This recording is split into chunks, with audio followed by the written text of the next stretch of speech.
শরৎচন্দ্র চট্টোপাধ্যায়ের লেখা আলো ও ছায়া। এক বিকেলে টেবিলের ধারে বসে যজ্ঞদত্ত চিঠি লিখছিল।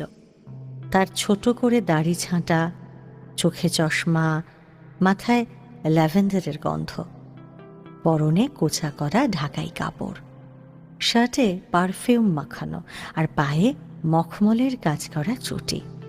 তার উপরে ছায়া নিজের হাতে সুতো দিয়ে ফুলের কাজ করে দিয়েছে। তার বাড়ি ভর্তি দাস দাসী, লাইব্রেরিতে এক ঘর বই। যে টেবিলে বসে সে চিঠি লিখছিল তার সামনে রয়েছে একটা মস্ত বড় আয়না। পর্দা সরিয়ে ছায়াদেবী সাবধানে সে ঘরে ঢুকল। চুপি চুপি এগিয়ে এসে যজ্ঞদত্তর চোখ টিপে ধরবে এমনটাই তার ইচ্ছে। পিঠের কাছে এসে হাত বাড়াতে গিয়েই সামনের আয়নায় তার নজর পড়ল। দেখল যজ্ঞদত্ত তার মুখের দিকে চেয়ে মুখ টিপে হাসছে। সুরমাও হেসে ফেলে বলল, কেন দেখে ফেললে? সেটা কি আমার দোষ ছায়া দেবী? তবে কার শুনি?